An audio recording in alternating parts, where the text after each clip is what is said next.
It's about time, my friend. And we are live.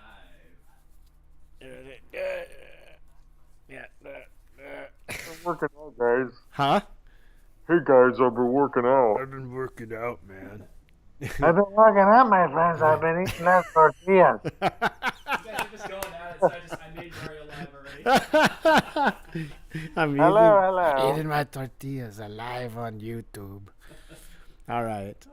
Mario, finally, we got the bugs worked out. So sorry, man. Oh, this YouTube thing, we're trying to get the hang of all of it. It's technical. But thanks for joining us. They can see Mario, right? Yep. Okay, Mario. Mario Torres, everybody. Everyone claps. No. Everybody, how are you? I'm good, man. How have you been? Good, doing good. Right on. Yeah. It's been, how long has it been since, I saw you at Monster Palooza. If you, I could read lips. This sound keeps going in and out, but I could read lips and I could keep going. Uh-oh. Is it going out again? What's that? Is the sound going out again? Yeah. Uh-oh. Hang on. You know what? I think what it is it's echo cancellation. Let me turn this. Hang on. Because last time it was blur. Are you really close to him, Sam? Huh? If you're really close to him, Sam, maybe you could put a speaker on or something like that. I don't know. Is that off? I don't know. Why is it cutting in and out? I'll just put everything closer, I guess. I'll tell you what, can everybody... Yeah, everybody can hear you, Casey. Everyone can hear us. What if I call Mario on the phone? No? They'll hear him on the phone. All right. We got to figure something out. Mario has a stadium behind him now. Can you still not hear us? No?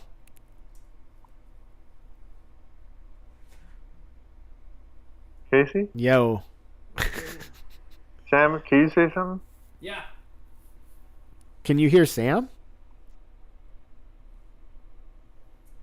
He can't hear you either. I don't know. If you can hear me. I have an idea.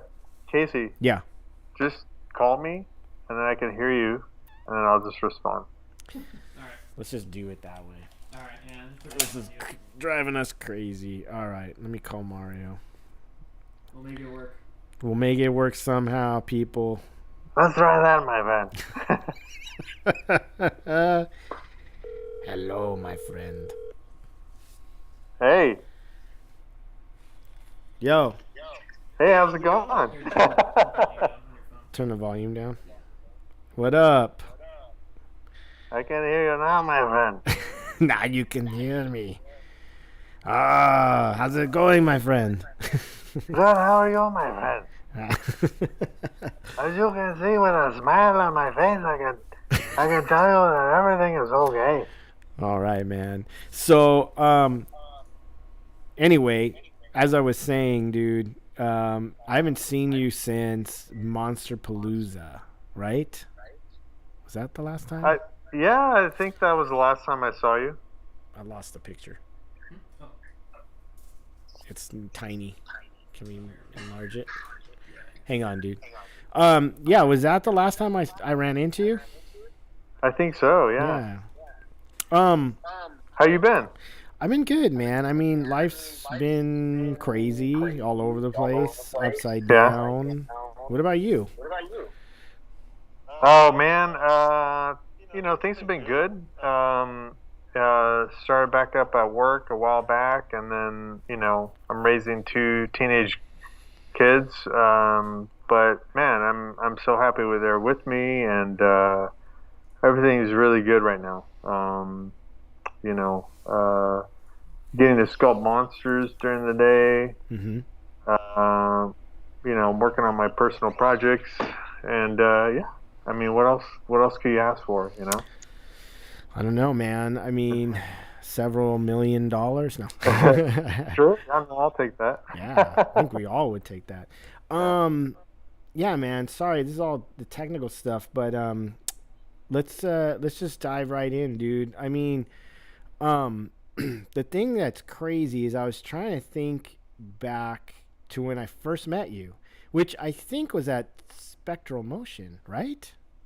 Yeah. There's like a football stadium behind me. There is. Are you? Did you notice that? I did. I noticed it for a while. Did you know it was there? No, I was like, what the hell is that? Is that just one of those Skype treats? Backdrop, yeah. So what? I mean, did you choose that football stadium to be behind you, or no? Let me see if I can remove this. It's dude, with the mask and the football stadium. God. It's like, what the hell? This is the most awesome show ever. We should charge for this. Oh my god. Oh my god. No, I don't know what's going on. It's all good. Here, hold on a second. Here. Football's good, right? Change background. Is your favorite Here, team the Raiders? I'm gonna do nothing. Here we go. How's that? All right, cool. Now I see monsters behind you. There we go. Yeah. Here's three monsters that I made. Nice. Trying to see what the. Yeah. Oh yeah. I don't have as much stuff as you in the background, but man, look at that. That's awesome. It's a bunch of junk. I wish. By the way, like my garage is so dirty right now. I gotta get it clean. Yeah. It's just a mess. I wanted to do it in there, but it's time for a good cleaning before I video anything on there. Do what? Hang on. Turn the volume on your phone down. All the way? Yeah. Because you should be able to hear him. Okay. Oh yeah. You can hear me, right, Mario? Okay. Yeah, I can hear you right now. Cool. So, dude, let's jump in. I mean, for the fans out there that don't know you, why don't you tell them like a little bit about what you do, some of the shops you've worked out, where you've worked at, some of the films you've worked on, just so we can make sure everyone's familiar with. I mean, I know most of the guys here and girls follow you that know you, but I mean, there may be a few that don't. Yeah. Well, where do I begin, my friend? with Guillermo's voice. That's usually the way I sound, but only after 8 o'clock. It's very rare that I sound like this right now, my friend. I've been doing this for about 28 years. Been working in the film industry, and there's a little story behind that. I'll have to tell you at some point. All right. Maybe tonight. All right. I've worked pretty much every studio in town, anywhere from Rick Baker's to Stan Winston's, to ADI, K&B, and the list goes on and on. Yeah. I mean, I feel very fortunate to have worked at all these studios, because I feel that this freelancing as an artist, it got me to not only work around, super talented artists, but it made me a better artist myself, I think. Right. I went into this business like a sponge. Okay. I wanted to absorb as much as I could from anybody that I could. And, I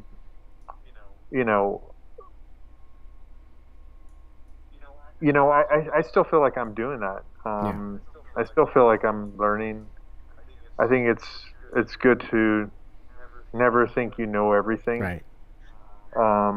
Because you keep growing as an artist. I don't know. That's just my thoughts on that. But I was just so inspired by, when we worked on, you and I worked on Men in Black 3, right? Yeah. We worked on that show together. It was a huge show.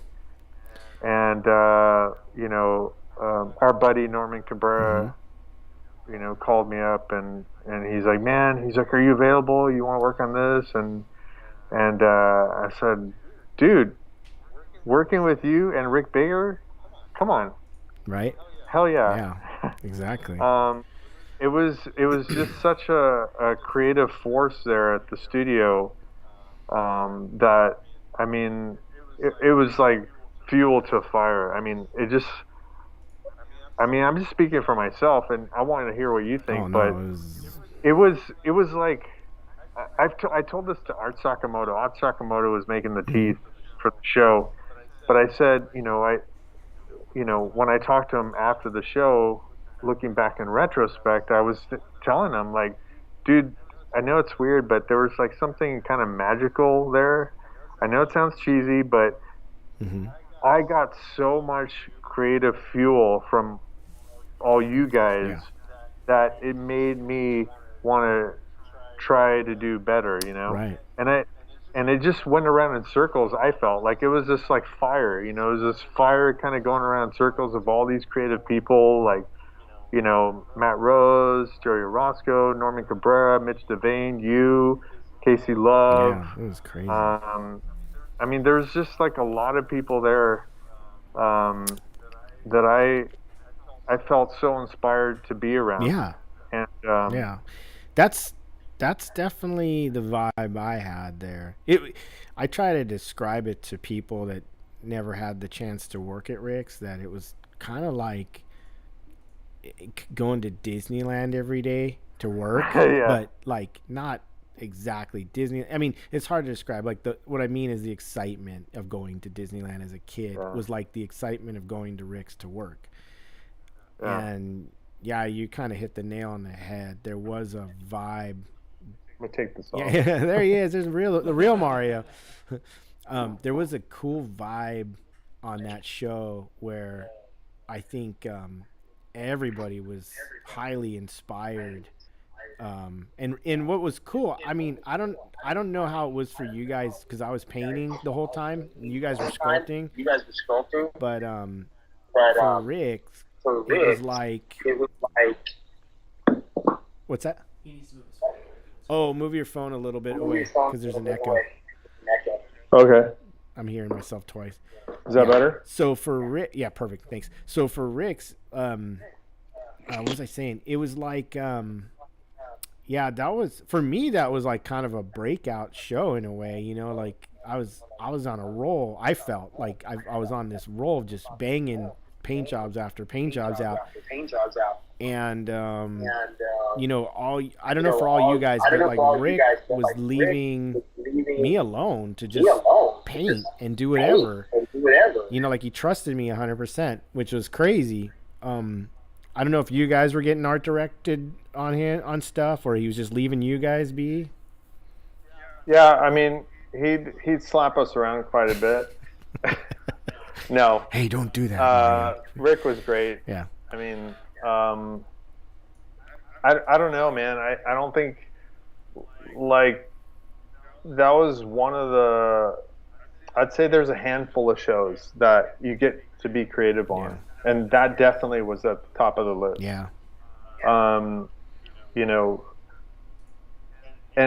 I've told my buddy Joe Harlow about this more recently because I'm actually working for him right now. And then, we were talking a little bit about that, and man, I was like, man, I so appreciate you, like, not, tying our hands behind our back and letting us have that creative freedom. Because I feel like as an artist, like if I was an owner and I wanted to get the best out of the people that I hired, I wouldn't hold their hands behind their back. I would let them have that creative freedom, and you get the most out of people creatively. Yeah.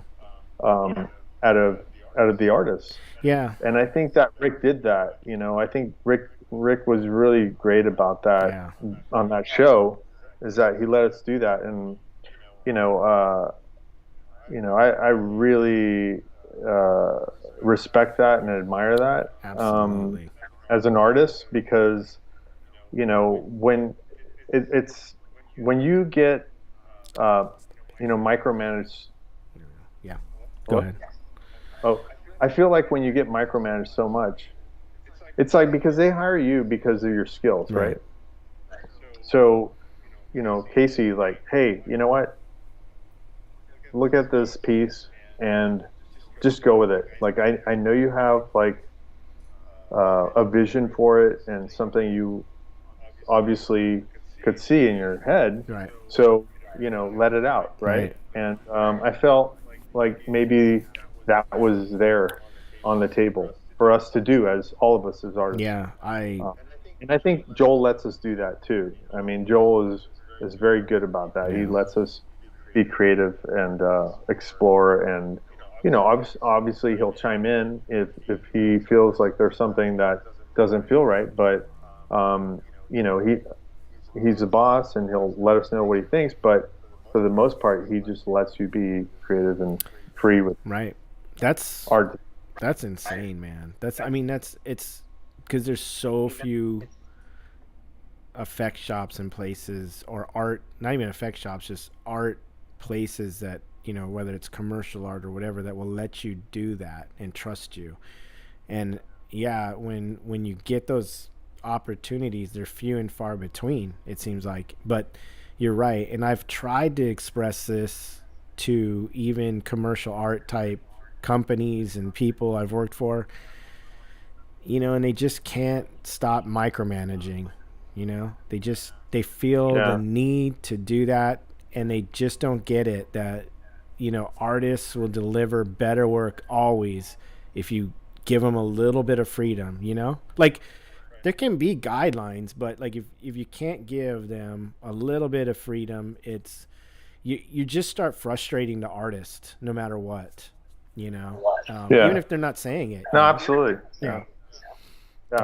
I know you guys have been doing some really cool work at Joel's. I mean, I've seen what you post, and it looks like just stuff you're having fun with. Yeah. No, it's a blast. I mean,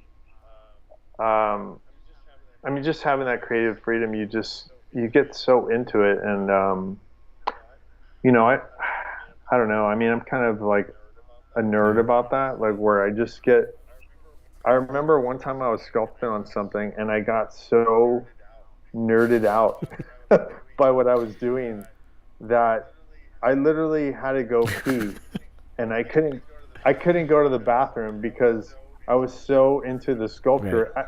You know what? I still do that. Like I literally have to go to the bathroom, and I'll just sit there and just keep sculpting. I know it's stupid. It's probably bad for my bladder. Hey. But you just get so into it, and you don't want to stop. And when you are on that, you that shows that you love what you do. When you don't go pee, because you don't want to go pee. Oh man, jinx. When you don't want to go pee, when you just sit there and you just pee in your pants at your desk, and you're committed. I know. I heard about that about you on the internet. That you in your pants. Yeah, no, I'm committed, man. I don't care. I just wear a diaper now. I just go to work in a diaper. I don't have to leave. They should make monster diapers, where you could just these green ones with like the Frankenstein on it, or Dracula diapers, or werewolf diapers, or Creature from the Black Lagoon diapers. I would wear them. Yeah. I would start wearing them now because I know that I would want to pee in them very soon, and I would definitely transition into that when I got older. No, it's they should make that for special effects artists. Absolutely, because I don't know how many times I've not wanted to go to the bathroom. Sounds like this conversation is going nowhere really quick. Just for the pee, Sam. Just for the pee. Too good. So tell us too. I grabbed some images of your work on Instagram. One of the ones I wanted to start with, because I wanted to talk to you about some of the stuff you worked on, because it's crazy, some of the cool stuff you've gotten to do. Do we have the Chris Hemsworth stuff? Yeah. The two next to each other? I think we could start with that. Yeah. You did the fat suit for Chris, for Thor. for Thor. There. Yeah, I got That to do is that. awesome, Yeah. man. Now, did you get to work with him? No, unfortunately, no, I didn't. I wanted to. I would have loved to, but because I don't work out, so I'm kind of self-conscious about my body, and he works out, so I was looking up to him. No, I'm just, no, I'm just kidding. I'll tell you a quick little story about that. I mean, they asked me to work on a Chain Mayhem. I was working at Legacy at the time, and it was around The Shape of Water, which we'll have to talk about at some point. But at some point, all these, when you look back at these projects in retrospect, they all kind of merge together, I think. At this one specific time, they wanted me to do the Thor body, and I said, hey, hell yeah. But one of the things was that Shane was really adamant about me sculpting the body out of this. I can't remember exactly what clay. It was a very soft clay. It might have been Monument or something medium. like that. Or soft. Maybe, but it was a lot softer than I'm used to working in, and I love like Chavant medium. Give me Chavant medium, NSP clay, whether it's green or brown. That's my to-go clay. And if you use this Chavant clay for advertisement, I want a couple boxes of clay. Maybe you could ship them. I'll send you my address later. Anyway, no, but. He had me sculpting this clay. I was like, it's weird because it's kind of like, imagine what, we all kind of know what wet clay is like, right? It's kind of very mushy, and then it's nice because as it starts to firm up, it's nice to work with, and you can detail it and blah, blah, blah. You can block it out very quickly. Monument is very much the same, but when you start to detail, it's very soft still. It never gets hard to that consistency. So, I was battling that, as I was detailing the Thor body. I have a funny story very similar to yours, but I think in a lot of ways it might even be worse. And I still give Alec Gillis shit for this that he did to us. So on the thing, when Paul Komodo and I were sculpting and we had to get clay, for some odd reason they didn't want to invest in buying new clay. I wanted wedclay. Like, we're doing a giant monster body, let's just do wed. It's fast, we know how to work in it. And Alec did his usual, like, I'm gonna talk these guys into using this shit clay that we made, and I'm like, so he, Alec's a smooth talker, he can talk people into anything almost. So he pulls Paul Komodo and me aside. He talked me one time into pantsing somebody in the shop. Was it Yuri? Yeah. Yes. So he gives us this clay, right? And he doesn't tell us exactly what it is, other than that they mix this stuff together, right? Well, they had mixed super hard, like, Chavant with soft Chavant with a bunch of oil and a bunch of other clays, and like it was some hybrid of all these different clays. So as we were sculpting, we would run into like hard rocks of clay. Like, imagine you're raking and you just run into like a rock of clay that like doesn't smooth down the same or doesn't act. And we were sitting there half the time picking bits of crap clay out that never blended. And Alec thought it was hilarious. He thought like, oh, it's not that bad. It's like, yeah, but you're not sculpting in it. We are. It was a nightmare. And same problem. You couldn't detail this stuff like to save the day. It was like it didn't want to hold lines very well. It was just, and they put, like, from what I was told, they put a bunch of castor oil or something in it to try to get it all to work together. But it was just this like huge mound of shit clay. It even looked like shit. and you know it didn't work worth a damn, and it drove Paul and I nuts. Yeah, Wow. but that's frustrating because and you know I've worked in monument medium and I can't work in that. It's too soft. It's got a weird, like, the surface when you detail something, it gives away. There's like a weird sliminess or something to it, or not slimy, but like it's trying to be creamy like Roma, but it's not quite the same. Yeah, you know, I mean, I hate to say it, but I kind of miss Roma in a way. The only thing I didn't like about Roma was the sulfur, and you know, sometimes it made me fart. It made No, my I'm just eyes kidding. water, and then But when I farted, it made my eyes water even worse. yeah, yeah, no, but no, I kind of miss Roma only because of that kind of smooth creaminess that you would get the flow into a sculpture. But you know, I mean, I couldn't have asked for a better replacement, which was Chavant Medium. I struggle in Chavant Medium. Have I ever told you that? Yeah, You do? I struggle to work in that clay. Yeah, No. it's Oh, that's your kind of kryptonite my clay. nemesis because it's kind of my least favorite No. because I find I struggle to get mainly what it is like the softer forms I want, like wrinkles and stuff. Yeah. I find it takes me a lot longer to get there than wed or super sculpy or whatever, some other clay that I can. Would you say your to-go clay is wed? Yeah, and super sculpy That's for cool. small stuff. You know, I love that. And then I love monster clay. You know. Yeah, I've tried that a few times. It's a little difficult for me to.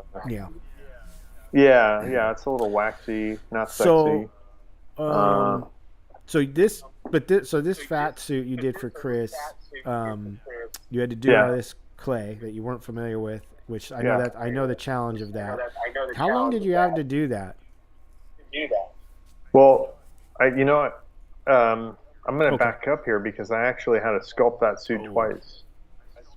I sculpted it one time out of wedclay, and then the next time out of the monument.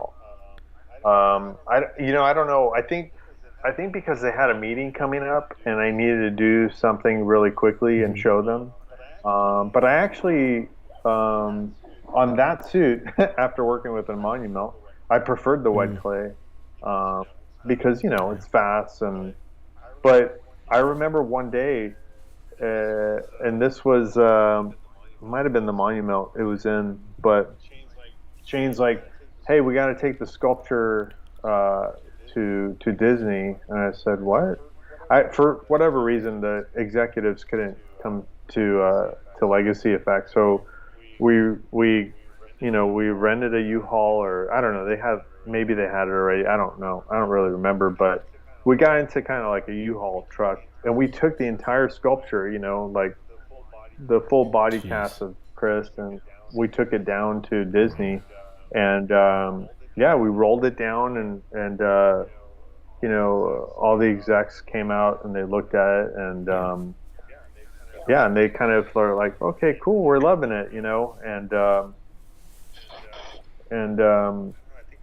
don't know. I think I said at one point, I didn't want to make a fat suit. I just wanted to make Chris look like he lost all the muscle mass, and that's what he looked like. And they were like, oh, cool. Yeah, sure, Mario. No, but yeah, they were cool with it, and you know, we took it back and I finished it up, and that was the end of that. But apparently, you know, I wasn't involved in this part of it, but they were trying to core it out and trying to do polyfoam with silicone on top, and it wasn't moving as right, or I don't know all the details about that because I wasn't involved with the casting, but they ended up just casting the whole thing in solid silicone, which is super heavy, but in a way it's like, well, I mean, come on, like it would jiggle better, like the weight distribution, and Chris would be feeling like he really did have this beer belly or whatever. But I think that kind of worked in his advantage as an actor. I think I'm not speaking for him, but I would imagine that it kind of helped him with his Yeah, character. I imagine it did because, and he's got the build to hold it up. to He's your big boy. I mean, he works out, not like me. So, and then I know they've used this suit for like, is this the same suit they used on both movies? Because he's also still chunky in Love and Thunder. Is it the same? I imagine they just. I think it is. Yeah. That's cool. That's cool, man. Yeah. Also, let's bring up some more of Mario's other stuff. And Mario, I know you and I were talking about some Rob Bottin stories because you worked with Rob, right? Oh, does anybody want to hear Rob Bottin's story? Who doesn't? While we're getting some. Does anybody want to hear a Rob Bottin story? I do, my friend. That's my Guillermo del Toro yeah, impersonation. we always like to do Guillermo impersonations. Of course, my friend. Really quick. So the last time I saw Rick was at Joel's. Oh. And then he stopped by, and then he passed by me or something, and I said something in the Guillermo voice. He's like, "Okay, Guillermo." Did he? Like he recognized it, I guess. But that's good. That means you did a good impression. I guess all my friend. He's a. But yeah, what were we gonna jump into? I know we were talking. You said you had some Rob Bottin stories. If you want to share some stuff, yeah. And then we'll bring up some images, one by one of some of the latest work you've done. I just pulled a bunch of images of things I want to talk to you about. But we'll pull up some stuff. That's cool. I don't know if you have any short stories at Bottins or anything that fans would get a kick out of. Yeah, I mean, I hope there's Bottin fans out there. Bottin, he was always one of my favorites that I always dreamed about working with. And, Bottin, he did a Total Recall, the Halloween, Fight Club, a bunch of other projects, Twilight Zone, yeah. But, yeah, I worked for Rob in early 2000s, and the guy that was coordinating the shop at that time, I had worked with like 5 years prior, 5, 6 years, 7 years prior to that. So, and we got along great. His name was Chris Heater, and at the time when Chris called me, he was a coordinator for Bottin. And I think the first job he called me on, he's like, "Hey, I was wondering if you're available. I'm here working for Bottin, and he's got a couple of commercials, and want to see if you're available." And I mean, just by chance, I was available, and I think the first project I worked over there, it was a couple commercials Rob had gotten, and one of them was I believe it was a Pepsi. I don't really remember so too clearly, but I think it was a Pepsi commercial that required some munchkins being sculpted for like a take on Wizard of Oz, and I got to work on some of the munchkin makeups, and when I got there, I was told that I'd be sculpting in this room, and I wasn't allowed in the shop. What? Yeah, no, it was, yeah. So, I mean, I was just happy to be there. So I was like, okay, cool. I'll sculpt anywhere. So you can sculpt on the floor. Yeah, I'll sculpt in the bathroom if you want. Restroom, I have to pee anyway. Yeah, I'll just sit on the toilet and sculpt. So I was sculpting the munchkin makeups, and and then Rob would come in once in a while and art direct me and stuff like that. And then the next time I was there, I did we were doing a Neanderthal Pepsi commercial, and then helped them sculpt on some of that stuff. And what was strange is that they had me take lunch at a different time from everybody else in the shop, so I wouldn't run into them, and I wouldn't communicate with them or talk to them about perhaps what was going on back there. I thought that was a little weird, but very intriguing at the same time. And I was like, okay, I'm kind of a very go with the flow kind of Yeah. person. And I was like, okay, all right, okay. And then, What the uh, heck? so then that job finished up, and it was great, and Mm-hmm. blah blah blah. And then Chris called me up a different time. I think it was to work on an Adam Sandler project, and he calls me up, and it was about 7 or 8 at Yeah. night, right? And he calls me up, and he's like, "Hey, want to see if you're available? Like Rob, wants you to work on this thing, and blah blah blah." Didn't give me any details till I got there, but I mean, I was like, "Sure, yeah, absolutely." So I left my apartment in Burbank and started heading towards Irwindale, and I think it was probably about hey donut, donut. It was probably about I don't know when I arrived there. I think I arrived at Rob's around 11 o'clock at night. Again, like I was like, just go with the flow, don't Right. question it. Like, you know, if Rick had asked me to do the same thing, I probably would have. I'll be there whenever. And yeah, and then and so I show up, and Chris comes out, and he's like, "Oh, Rob's running a little late," and I was like, "Yeah, that's a little late. It's like 11:30 at night." And he's like, "Yeah, Rob doesn't show up. I'm fiddling around for about an hour. He doesn't show up." And finally he shows up, and Rob, I don't know if he knows magic or he's a sorcerer or what, but like Rob just like appeared out of nowhere. And it's almost as if he floats over to me. Like a wizard. And yeah, no, I'm not kidding you. It's weird. It's so surreal. But, he's like, "Oh, like this is what I want you to do, blah, blah, this and that." And he talks to me for about 20, 30 minutes, and then he like disappears, right? Like a magician again, sorcerer, whatever. He disappears.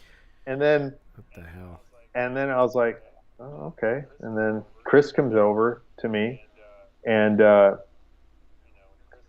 Chris goes, "Hey, did you talk to Rob?" And I said, "Yeah, it's all sorted out, blah blah blah, and this and that." And I said, "Okay, well, I'll see you guys in the morning. I'll be here at 8." And he's like, "Well, actually, Rob was wondering if you could just stay." What? At this point, it's like 12:30 at night. And I said, I kind of did a double take. I was like, "What?" He's like, "Oh, Rob was wondering if you could just stay and work." And I was like, no." I said, "Dude, I mean, like, at this point, it's like, fuck, I've always wanted to work for Rob, but I'm not gonna not be able to function." Right. Like I was already tired, right? So I said, "Dude, I'm not gonna do that, but I will see you in the morning." Yeah. And I got my shit and I left. It's like that was just ridiculous. I wasn't gonna do that for anybody. And I got my stuff and I left, and I came back at 8. And That's so weird. Did you ever yeah. get to the bottom of why? Like, was there some rush or deadline, or it was just some weird? Like, was Rob testing you because he does stuff weird like that, and I think it's testing people to see if they're I don't know what it was. I really don't. Yeah, maybe, but dude, I was committed, but I wasn't. That's just not me. I just won't do that. But I came back, and I did my best, and he was happy with it, and But then here's another story. So then the next time I worked there, I think it was on Charlie's Angels, right? And I got called back, and again, I was available. This goes back to him being a wizard. Maybe I was like, "Hey, I wonder if Mario's available." I don't know. Let me look in my crystal he ball. calls me up. Yeah, he calls me up. I'm available. I go work on Charlie's Angels, and this time I was allowed in the shop, but not where I was before. Okay. Yeah, and I was specifically told, Now you're "Don't go work in there." This room, my friend. Yeah, So I was in there. I was like seeing all this cool shit, like Total Recall, you know, Twilight Zone, stuff like that. But I wasn't allowed. So my job was to take Drew Barrymore's life cast. There's a full body cast of her and sculpt LL Cool J's body on her life cast. That was a lot of fun, actually. I know it's That's like a bizarre. weird thing, but if you've seen the movie, she disguises herself as LL Cool J, and you know she rips off the mask and she's wearing this muscle suit, which I thought was very strange. You know, again, I was fairly new in the business. I'd only been in the business for about 6 or 7 years, but he had me sculpt this whole muscle suit as opposed to somebody fabricating it, which you know would lend itself to actually doing it now. Right. But I ended up sculpting the LL Cool J's. You know, they had loads of reference for me of his body, and you know, I did it in wedclay, which you love, and sculpted that. She was tiny, but I beat her out and stuff like that, and yeah, that was fun. And I remember just a quick little thing. This guy that was working there, Mike, I don't remember his last name, but you know, around that time, Mike was walking on crutches, and I said, "Dude, what the hell happened to you?" He's like, "Man, I was doing a clay pour in Roma in my backyard, and the hot molten clay fell on. I was wearing sandals. This is why you should never wear sandals in a shop or at home when you're doing stuff like this." Holy shit. Yeah, a piece of, or a glob, I would say, of hot molting Roma clay fell on top of his foot and burned probably about half an inch into his foot. He was on crutches, and you know. So anyway, I said, "Hey man, I need to get some makeup sponges. I need to go into the office there where I was before, right? It wasn't no secret of what could be in there." And I said, "I need to go in there and I need to get some black stipple makeup sponges to start texturing his body, whatever." That's what I wanted to do. And he goes, "No, don't go back there." And I said, "Why?" He's like, "Just aren't allowed back there." What? And I said, "But why? I worked there the last time I was there." He's like, "Man, don't go back there." And he points his finger at me. He's like, "Don't go back there." And I said, and I look at him, I look at his face, and then I look at him holding his crutches and down to his foot. And I said, and then I look back up at him and I go, "What are you going to do? Stop me?"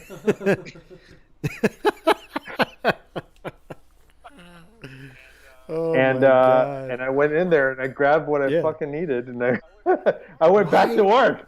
Simple as that. Hell, dude. Why is that place so bizarre? Like every story I hear about people that work there have some weird stories about that place. I don't know why, Casey, but I'm glad it was like that, because then I wouldn't be able to tell you no, what I I'm mean, telling you. it's interesting because I've never worked in an effect shop where, you know, these Rob's is the only one I hear about where things like this go on. Seems like, I mean, things happen in effect shops, but but I know one thing's for sure: hot Roma is no joke. It's like molten fire. You don't want that on your skin. If you guys are ever pouring hot clay, you know, the safest one is monster clay, but that can burn you. But it's because it's got so much wax. It's a lower temp to melt it. But like Chavant and Roma, they're like nuclear, man. You got to wear gloves. I remember we'd wear gloves, and I remember I exploded a couple glass bowls at ADI in the microwave. Oh, were you melting Roma? No, Chavant. I think on the thing I was doing a head clay pour of the actor so he could, you know, change up the face, and I remember some of the bowls like just breaking. Let me ask you this really quick. Let me nerd out about this really quick. Do you prefer doing clay pours or clay presses? And we have to explain to the audience what that means. Well, you know, actually, the funny thing is, anytime I've I've done stuff at shops, it's always been a clay pour that was requested. I haven't done a clay press, so Yeah. I don't know. What about you? Yeah. Okay. Well, it takes a little bit more time, but I prefer doing a clay press, and the reason being is to what you were talking about before about you sculpting and then you hit a rock. I feel that when you do when you melt the clay, it loses some of the properties and oils of the Hmm. clay. I don't know why. I've always come across that, Yeah. and like if you melt Chavant clay, the properties change of the clay and it gets Yeah. harder. When you do a clay press, I get that stuff nice and warm, nice and buttery, and you start if you have an open two-piece silicone fiberglass jacket mold, you work from the nose Hmm. out, and you start to work out the clay warm and you start to work it out all the way till you get to the edge and as you're doing it you want to be at least a quarter of an inch thick um, because of it breaking or whatever as it hardens, so you want to Yeah. keep that thickness in the beginning and then you could thicken it as you go. Hmm. But one thing that does I feel is that it doesn't lose those properties of the clay. It Right. still retains its original, oils or Yeah. whatever. And then when you start to resculpt it, like you put the eye forms in there, you're sculpting the eyes open or what have you, or you're making it into a zombie or whatever it is. It's still at a workable consistency where you could sculpt Yeah. it nicely as its original It must clay be form. that there's something with microwaving the living daylights out of the clay to melt it that changes it. Yeah. Because you're Oh, right, absolutely. I have recognized that the clay does get hard, like harder and Yeah. more. It's harder to work in. There's something about it. I remember noticing that, especially on the thing, because we did quite a bit of that kind of stuff. Hmm. Yeah, I know. I never tried the clay press. That's interesting, man. That's a good tip though, because people out there, they're gonna do something like that. They, now they know. But so what's you're working at Joel's? You've been there for a while, right? I've been there Yeah, about a year. and you guys Yeah. are working on. I know you can't talk about everything you're working on, but I know you've done a lot of TV show stuff, right? Well, one TV show we're working Evil, on yeah. Evil, and then before that we were working on right before Evil started. We were working on Red, this movie called Red One, which I don't think it's bad. It's probably okay to Mm. talk about it. I'm not showing any pictures or anything like that. That film is shooting in Atlanta right now. It's a Dwayne Johnson movie. Mm. Joel headed up is heading up the department for that. A bunch of cool makeups for Right. that, and now we're back on Evil season Yeah. 4. Cool. Yeah, it's Yeah. back to that, man. It's really And cool to work Noah's with you over there, on that right? stuff. Yeah, that's Yep, he's cool, there. man. Yeah, Yep. I mean, I'm only bringing it up because I remember that weird, creepy baby, centipede Yeah, baby thing you did, which I think we have yeah. a photo, right, of that. And That was a lot of fun to work on. I did that in yeah, that Chavant. thing's cool, man. That thing's creepy. Thanks. So, I mean, and you're saying what's cool is you get to have a lot of freedom with the design, right? Yeah, Joel had done these two demons.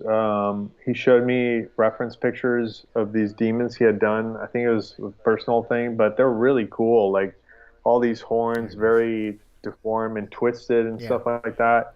And I took these full characters they had done, and it didn't look at all like a baby, but I took those as he gave them to me as inspiration and Yeah. ideas, and I took those and I made that baby. um, and it was a lot of fun to do. I mean, he wanted multiple legs. I threw those on there. I made it a little bit more asymmetrical, and I roughed something out and I showed it to him, and he was digging it, and I just kept going and finished it. It was a lot of fun Yeah. to do, and Aki painted it.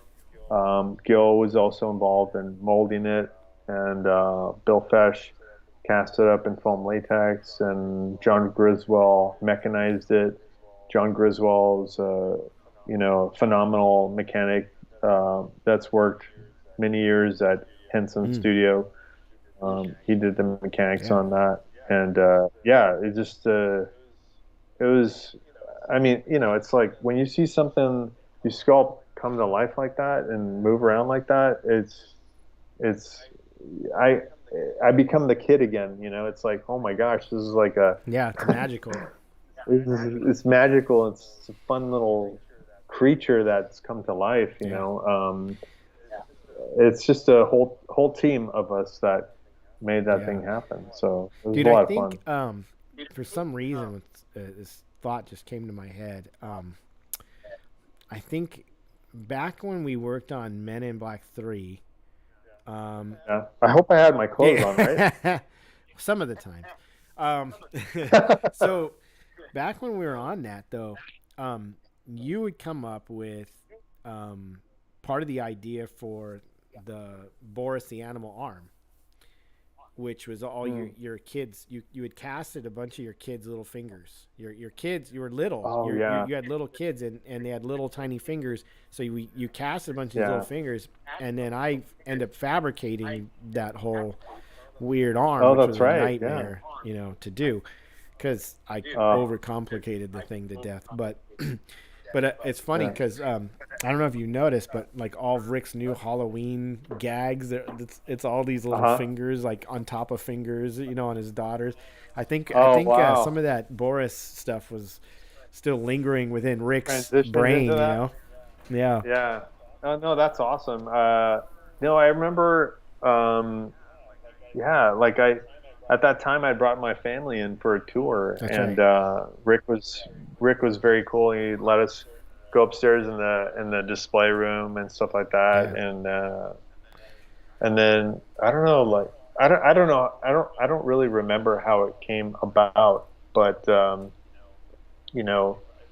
if I offered or he said something, I don't remember, but my ex-wife ended up bringing my kids back in the studio, and we live casted my daughter's hands, and then we got her tiny little hands, and they live casted her hands, and they did like little clay pours or whatever out of it, and they utilized those on the Boris makeup. So when you watch the film, those little tiny fingers that look like little kid hands are my daughter's fingers.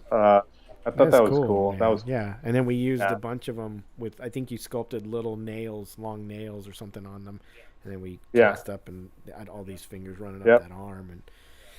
I did that too. Like I ended up doing like another arm. We did several tests, right? We did a lot of like R&D, but one of the ones I had done, it had a bunch of little fingers. I think I even did a little maquette too of a bunch of hand with a bunch of fingers. I might have even that on my Instagram. I think so. Somewhere. I think I've seen it. Did I tell you the story that happened when I was working on that thing? So, because it happened late one night. I stayed. I don't know if you remember, but I stayed late. You guys all went home because I was. I don't know if you remember, but I was totally stressed out because Rick was coming back from Hawaii. He was on vacation, and like I was supposed to have this hand done in like a week, and here we are in week 2, and I'm not even done yet, and I got like Norman and Joey, like just throw paint on it, just make it look more finished, and I'm like I can't paint it till it's done, like I can't just start painting and nothing's like built. So I got it all together. I got it to a point where I was starting to put all those little kid fingers on there. But it was gluing them with silicone glue, and then you had to like try to hold them on, silpoxy, and you tried to had to like pin them to try to hold them in place so that the glue would it could cure or whatever. So Rick comes back from vacation. He comes walking down to check on everything, and here I am, just like still have like I don't know 30 fingers to glue on, right? Like I'm not done. And he pauses, he stops, and he pauses, and he looks at me, and he goes, you're still working on that thing? You know, and I'm like, yeah, it's a little more complex than it seemed, you know. Or I said something like that. Like it's very complex. Sorry, Rick, you know, trying to get it done. And then he's like, oh, you're making a project out of this thing, man. And he walked away, and I was like, oh shit, I'm gonna be fired, you know. And then just so Rick knew I was, you know, trying to really get this thing done. I didn't leave at 5 or 6 o'clock. I stayed. And the next thing I know, like, nobody's in the shop, right? And I'm wondering, like, wait, is Rick even here? Like, who's here? And I'm like, whatever. I'll just keep working. Someone will kick. Nobody was there? No one was around. Lights were off in certain areas, you know. I was kind of freaked out. So I was like, oh my God, I hope someone knows I'm here. Next thing I know, Rick comes around the corner, right? And he's like, hey, you know, let me help you with this. This is you know, taking too long. Let me help you try to fix this thing. And I'm like, oh shit, you know. So I back up. He sits down. He starts trying to glue and pin the fingers on, right? And he gets like 3 or 4 in, and they all start falling off, right? And I'm like, oh no, you know, shit. And he starts laughing like a child, like a kid, you know. He starts cracking up, right?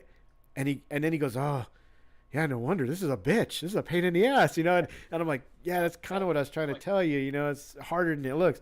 And so he kept trying to glue them on, and he was even struggling. And he's like, oh yeah, he's like, wow. I was just thinking it should just be a silicone glove. And anyway, in the end, once the thing was done and it was on, and they tried it on the actor, he really loved it, and he came over to me and he's like, hey, you did a good job. I think you did the right thing. That's awesome. And I was like, oh. And then he goes, all right, now go make a bunch of cool masks. And I was like, oh, thank God, man. Like, I wasn't a fabricator. I've never fabricated in silicone before that. So for me, I was freaking out from the minute he said, you're going to make this hand. And, and you know, when I was getting hired, the day he was hiring me, he had pulled me in front of that big mirror. You know how he had that big mirror up in his office? And he had like a bunch of werewolf fingers, silicone werewolf fingers on a bunch of armature, like tied together. He put me in front of this mirror, and he goes, here, let me tell you the idea I have about this hand, you know. And I'm like, okay. And he slaps the fingers on top of my head, and he starts slapping me in the face with these big silicone fingers, right? And I'm just listening to what he's saying, looking in the mirror, and he's totally fucking with me, right? Like, smacking me in the face with these silicone Wolfman fingers, you know, like just hitting me. And I think he's waiting for me to be like, what the fuck is going on right now, right? Like, what are you doing? Like, stop hitting me. And I was too nervous to say anything. I was like, this is, you know, it's Rick Baker. And he backed away and smiled at me like, you idiot, are you going to say anything? Like, tell me to stop slapping you in the face, or you're just going to keep letting me slap you, you know? And I was just like too nervous to say anything. And then he goes, all right, well, let's go downstairs and I'll introduce you to everybody. And oh my God, that was just the weirdest thing ever, you know. But I look back at it now and laugh my ass off. That's hilarious. Wow, yeah, that's awesome. Funny. That's awesome. I got slapped by Rick. I got slapped with Wolfman fingers by Rick. How many people can say that? No. Exactly. Hey, man, I'm jealous. He never slapped me with the werewolf, man. Yeah, it's nothing like it. How about the best was, I was just telling someone this story.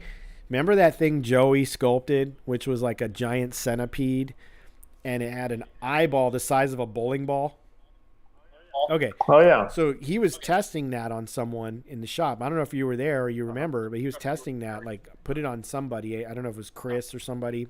And I was standing right next to him, you know, and Rick's standing directly in front of it. Like, you know, like you're putting a mask on an actor, you know, you're standing right in front of them. Uh-huh. And that fucking eyeball was so heavy, it comes slamming down and hits him in the head, right? And it, like, you hear the thud, and I'm thinking, oh my God, I'm waiting for, like, Rick's head to be cracked open. Who did it hit? In the head. Rick. Who? It hit him Oh, right in shit. the head, like square, like boom, and you heard it hit his skull, and I'm like, oh my God, and Rick just stands back and looks at me and goes, why didn't you jump in the way? Yeah. Why didn't you What? save me and jump in the way and take, like I'm supposed to, like I'm a CIA agent for Rick. I got to jump in the way of, an acrylic marble eye to get, take the hit for him. Oh my God. This is hilarious. Wow. But you're right. That shop was, it was a magical time, man. I'm glad. I'm not just glad. I'm like super, not even honored. Just, what am I trying to say? Like that whole time was magical for me, and then after that, Absolutely. you and I think you did, or no, you went to work on the Batman Bane makeup, the mask, and then shortly after that, you must have gone to Pacific Rim, right? I think I went back to Spectral, and I was working on Pacific Rim. I sculpted a robot. Right. This is very, now looking back, it's like we have that robot, the image. Well, the thing was, from Rick's, I transitioned to Guillermo, to working for him at his house. What are they? The Bleak House? Is that what they call it? Yeah. Excuse me. And so yeah, I was traveling back and forth, which from my house to his house, that house was like not far at all. It was like 15-minute drive. He lives out here by where we live, so it was a quick drive. But I was painting maquettes for there it is. I was painting maquettes on Pacific Rim for Simon Lee, and then you were working on this, I think, or whatever. But yeah, so that was cool. Yeah, I was sculpting that robot. Yeah. You look back now, it's like why did they do that in ZBrush? But I think that was the cool thing about I don't know if I haven't worked for Guillermo lately, so I don't know if he still does this, but that was the cool thing about Guillermo back then, is that I think he thought that seeing it in clay form and sculpting it right there, that he could, see it in person, and in case there was any changes and stuff like that. And I worked on another project like that where we did something similar. It was Batman versus Superman. We were sculpting the Batman, that armor suit on Ben Affleck at Ironhead, and I thought how strange at that time. I thought how strange that we're basically sculpting a huge maquette. Yeah. But then later, when the costume designer came in and he kind of, gave us notes and his critique on what we were doing, it kind of made sense that, wow, like if we would have 3D printed those pieces, it would have been a huge waste of money if we had so many changes to apply after, Right. So it made sense that, we did it for that reason. And I think the same applies to Guillermo wanting to see in person this robot. And that was a lot of fun. I get the feeling too, like Guillermo's one of those guys that would rather physically see it in person to visualize it over ZBrush. I'm sure ZBrush is very useful for him as well, but I just get the feeling he's one of those rare directors that appreciates maquettes and cheesecake, Yeah. and whatever else. Yeah. No. Dessert first. I would rather see it in person, my friend, than to see it in the computer. I eat my dessert first, and then I eat my meal. Yeah. But and next time I see Guillermo, he's I'm gonna do hate that. us after this show. He's gonna be like, "You are two fucking idiots," and you guys. I don't think he will watch I don't the think show. so. He doesn't care. Yeah, Monday Night Monster Jam. Guillermo's. So let's Oh impersonate yeah, him let's all do we it the whole want. night. So, but no, I was just bringing that up because I know we both, even though we didn't work together in the same shop on it, we worked on that one. I was just thinking of some of the films we worked on together, and then we were at ADI together on some stuff, concepts, and then I jumped to Wolves, which was my last film. After that, I was there on Wolves, but I was sculpting on Alex's right. project. That's right, because I started with on you that. on that, and then I transitioned to Dave Elzy on Wolves.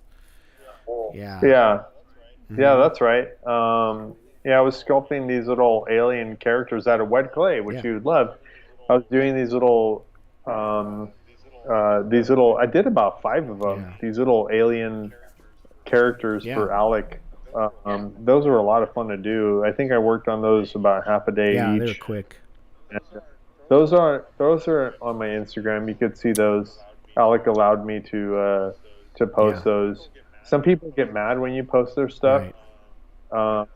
But Alec was very cool about letting me post those, and obviously, I mean, I give him credit. You know, it's safe. It's for his thing. But some people get so upset about. Some owners get so upset about you posting any of their work on your Instagram. You know, which I don't get. I mean, Joel has been really cool about it. Rick's been really cool about it. You know, dude, Joel let me snatch up Noah in the middle of that movie to come out here to help me with Heidi's costume, painting the worm. Oh, I mean, I heard about that, Joel. man. Yeah, one thing about Joel is definitely, you know, he's. I mean, every time I've talked to him, he's so down to earth. Just seems like such a cool dude, and you know, he doesn't take it as like, oh, you're trying to take my artist away from me, or it's just I appreciate that because like you know, like he did me a solid. No, he's not like that at all. Solid. I personally hit him up and thanked him because I was like, that's so awesome that he even, you know, most effect shop people would be like, what? No. And if you go, don't come back. You know what I mean? Like, it'd be like they take it the wrong way. And I think Joel totally gets it, you know, and super awesome. I'm hoping one day I get to work with him on some stuff. Absolutely, I'm sure he'd love to have you. Work for him. It's like that whole thing working around other artists. It makes you a better artist. Absolutely. So those owners that are like that shouldn't be afraid of you going and exploring and becoming a better artist and coming back. And it's like a big circle. I think. Yeah. I mean, it's nice to be that way where. You know, you could come back. It's strange though. Like I've always felt like the majority of the effects industry expects loyalty, right? They expect your loyalty, but then they can fire you at any point they want, and then they expect you to be loyal after they fired you and put you in this hard spot at a time where they didn't really need to fire you, but they fired you anyway. I've had that. Well, I wouldn't really say fire. I mean, I would say lay you off. Which is fire. It's which is what's fired. That? No, in a nice way. No, laid off. Yeah, okay, laid off. You're right. That's the right term. Firing is a little harsh, but I don't know. You know what I mean. You know what I mean. There's those. I do wish that. And I get it. They just want to get their job done and get to the next thing, and they've dealt with a lot of flaky people. But I don't know. I just wish they would sort of chill a little bit with that and respect. Because like I've had friends where they get laid off and then they start making phone calls in the shop, and the shop owners get pissed off. Like, you just let me go. I got to find work. And they get all like you can't wait to leave. That's happened to me a few times. Well, no, I gotta find work. Like, I wasn't expecting to be laid off today. You know, like stuff like that. I just think it's so ridiculous. You know, I think it's two-way road. Like, you know, they should be respectful and give you time to look for a job if you're going to be laid off, and the other way around. Like, I don't think anybody should hold you to wanting to go do something else, and you should be respectful and give them the amount of time to find a replacement for you. You know, it's a touchy thing to talk about, because you know, we love the craft so much, but there's certain things that, you know, we all want to work on, and but we also want to be loyal to them. So it's hard. It's hard to kind of, you know, make that choice. But you know, I'm very grateful for all the work that I've been given to do. You know, I've you know, from Rick to Legacy to Joel's to Stan's. I only worked at Stan's for a very brief time. I worked there on. I was actually working. Here's an example of what we're talking about. I was working at Jim Henson's studio at the time. Right. It was early 2000s. It was. I forgot what it was working on, but it was a time where the timing was perfect, right? Like, they wouldn't. I almost felt like they wouldn't mind if I left for a few weeks. So then I asked them, you know, this thing came up. This guy, Greg Fiegel. I remember Greg, that was coordinating the time machine at Stan Winston's studio. He I don't know how he got a hold of me. Probably, more than likely, it was somebody in the shop, right? So he calls me up. He's like, "Hey, are you available? Can you come down? You know, can we talk? Blah blah." I went down there, sat in the, you know, display room area. He came in and talked to me, and I said, "Yeah, man, yeah, totally. You know, I could do this. You know, I can. You know, I talked to Henson's. They could let me go for a few weeks, and then and he's like, okay, great. You know, can you know, start Monday. So I came in Monday. I started working on this Jeremy Irons weird brain sculpture thing. Well, the thing that goes up his back, like his spine. Dude, you know what? I almost grabbed the photo. I did grab the photo. Hang on, Mario. Keep going. We could share. So you know, I started blocking all that out, and I basically, I didn't finish it because I had told them, I said I can only be here a few weeks, and but I had gotten it all roughed out. It was all there, based on Moto Hata's maquette, beautiful maquette that he had done, which I've posted on Instagram as well. But I basically just copied that. Like, I took that and I just copied it on Jeremy Irons, you know, body cast on his back. And everything was done on it except for, like, the detail on it. And Greg at that time was like, don't worry about it. I'm going to get somebody else on it, and they'll finish up the detail, blah, blah, blah. And I said, cool, thank you for having me. I got to go back. You know, I told them I'd only... And, you know, now looking back, I probably could have called Henson, and if I would have said to them, hey, can I stay here another week, finish this up, they probably wouldn't have had a problem with it. And, you know, now looking back, I wish I would have, you know, I wish I would have stayed and just finished it.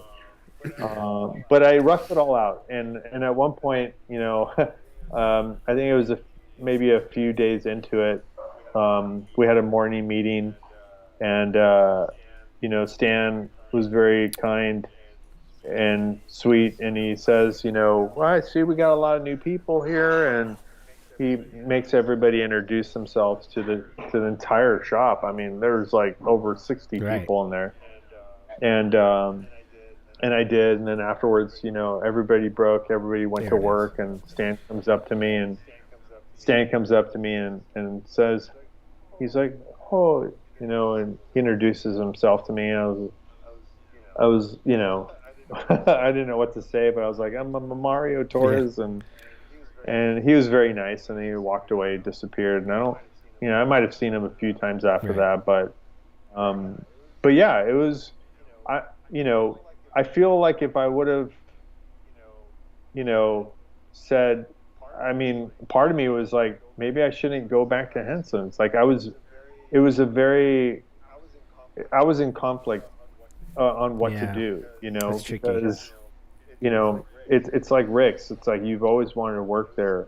It was one of those shops where I always wanted to work there. It's like, what do you do? But you want to be loyal. And, Right. you know, at that time I was loyal and I went back to Yeah. Henson's. I But it's a very I tricky think you thing did the to, right thing. Even looking back, I mean, like looking back, it'd be cool to stay another week. But I think you did the right thing by going back to Henson's, because like that's the issue, right? Like you don't want them to think that you're bailing on them or you're not coming back. You know what I mean? Like yeah. because then you've at least gained some respect at stands, and then you still got your respect there and loyalty. And I don't know. That's a tricky place to be in, you know. Yeah, for sure. Yeah, like I remember I remember telling Rick I was so overloaded with masks to paint at his studio for Men in Black.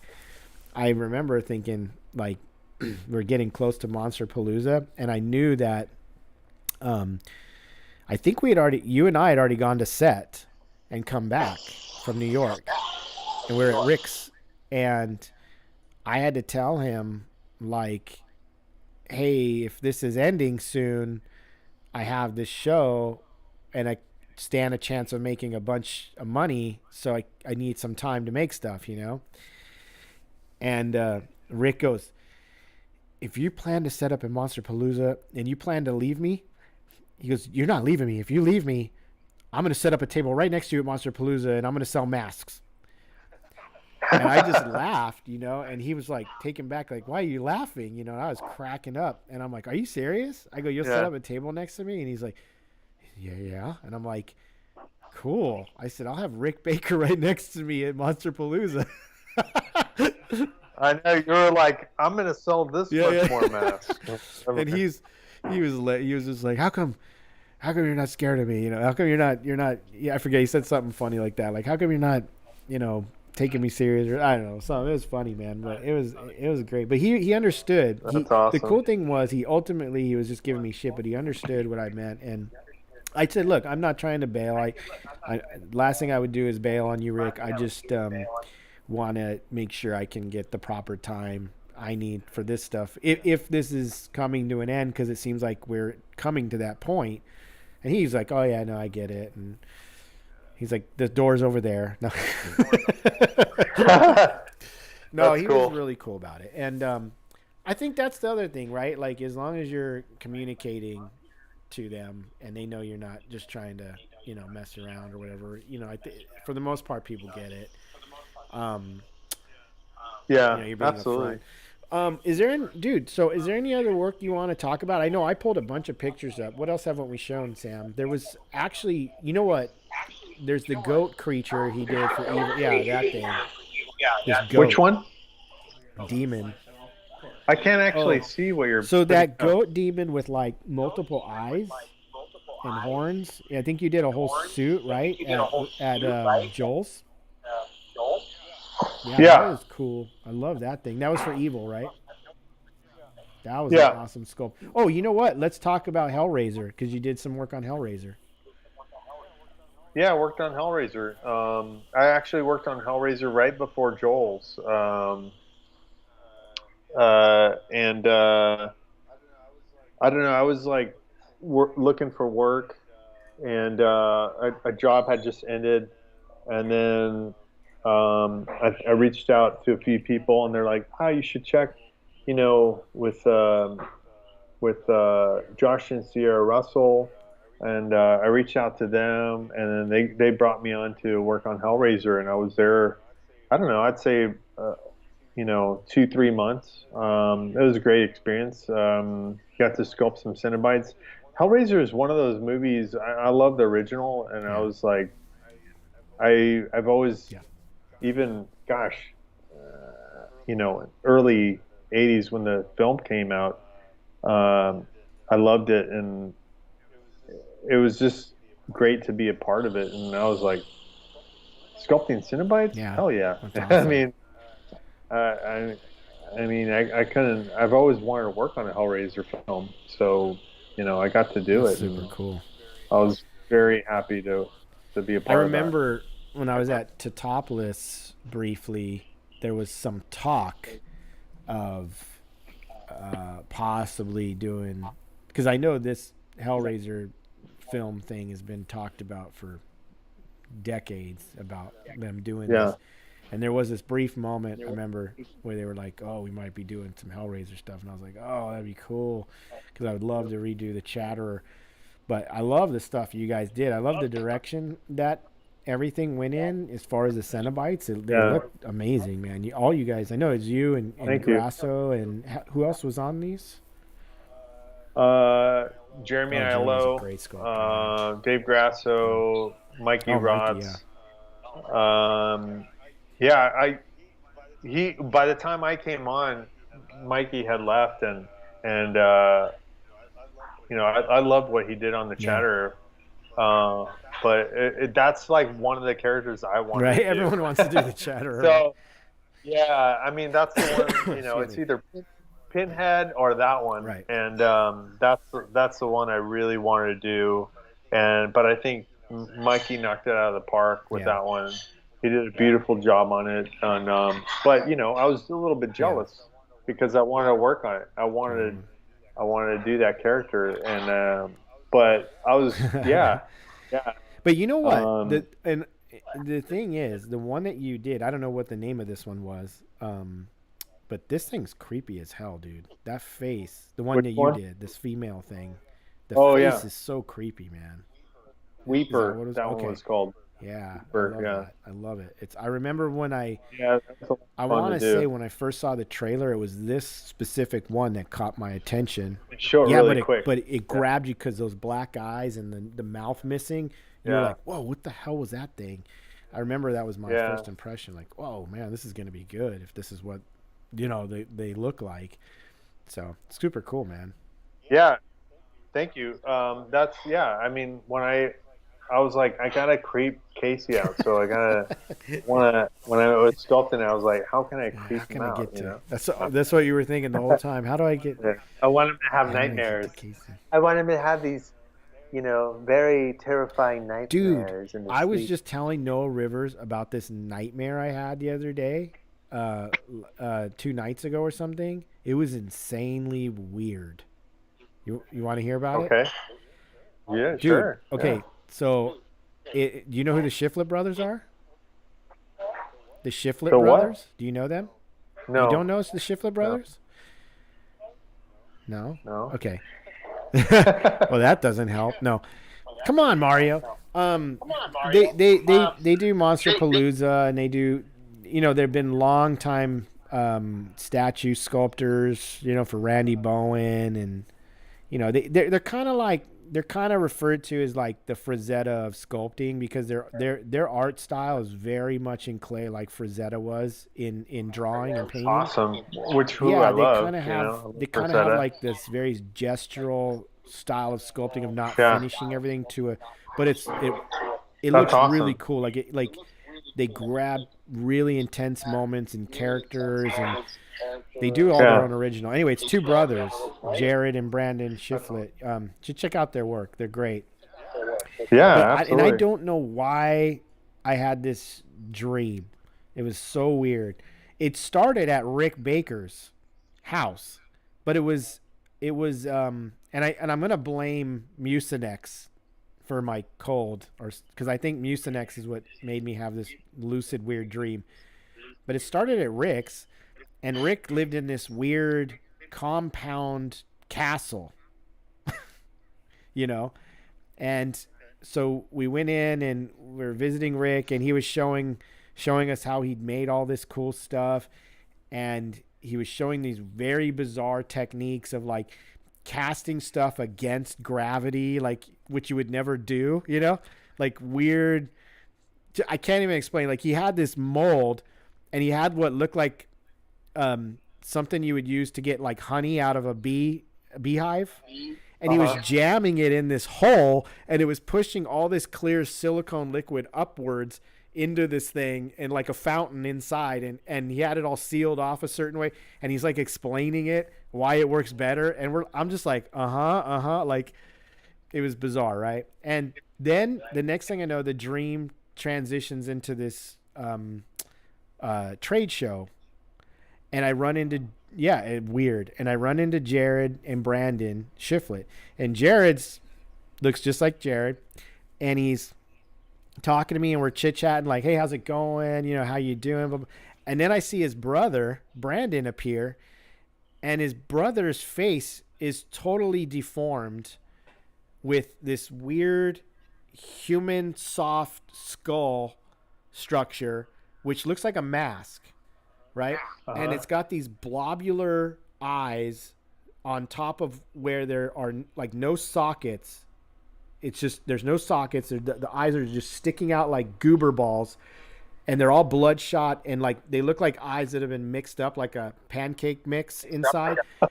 And he's got these weird crustacean yellow horns coming out of the head.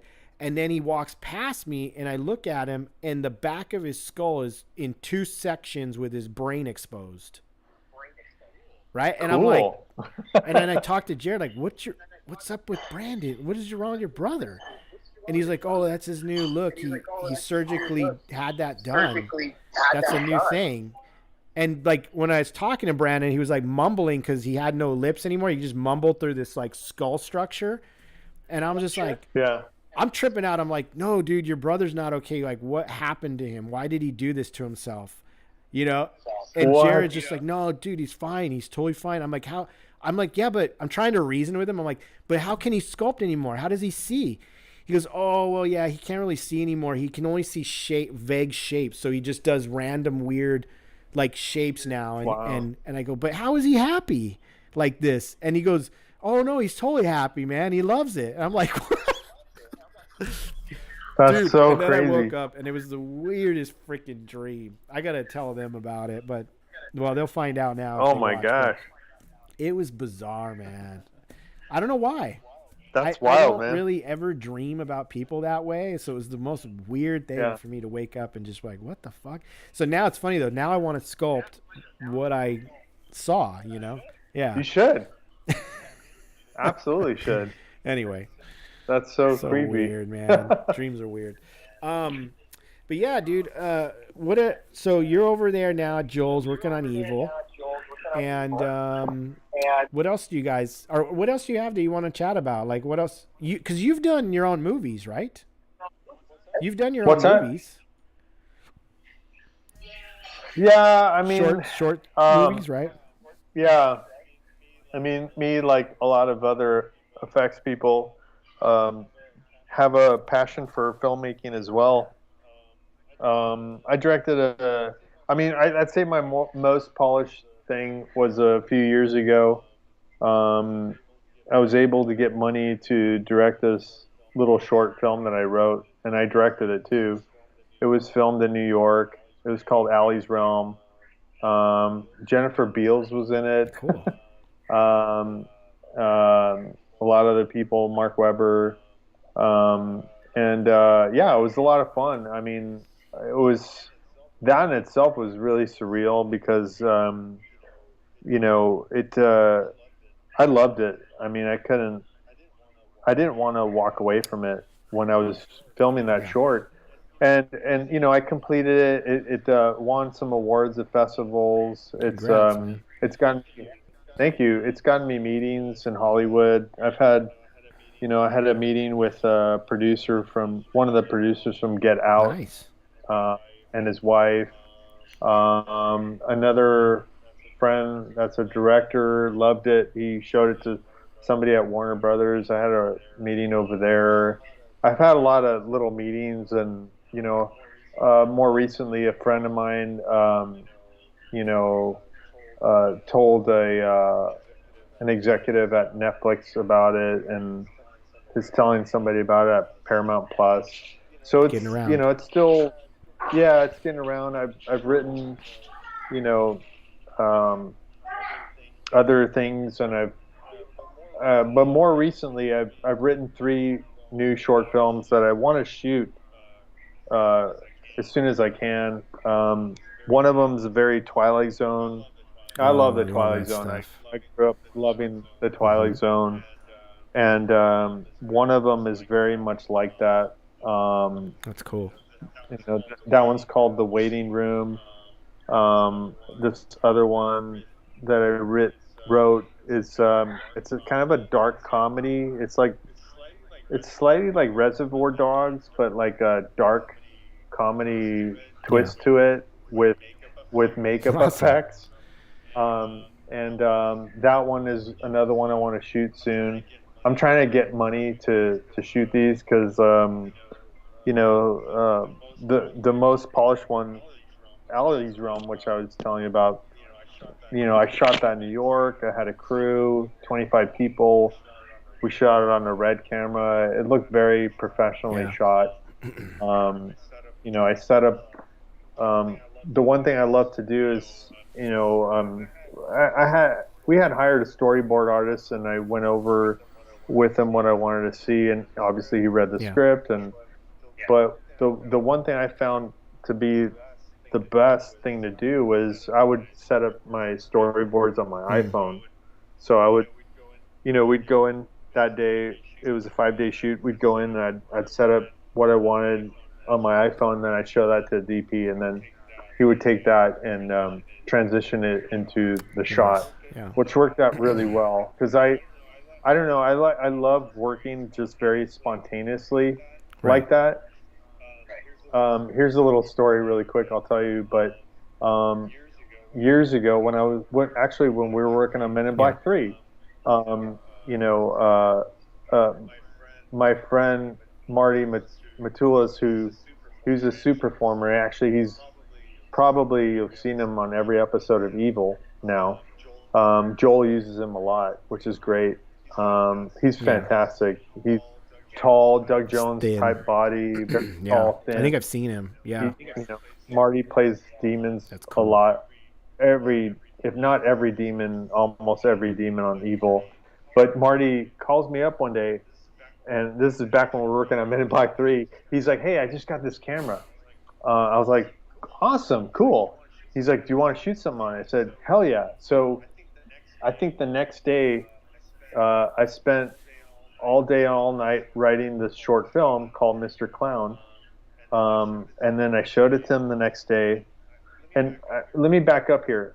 Before that, I remember Rick and I were talking. He was telling me about some of the stuff he's filmed, and I was telling him like how I love filming and this and that. And Rick goes, "Hey, if you ever want to shoot anything here, go ahead."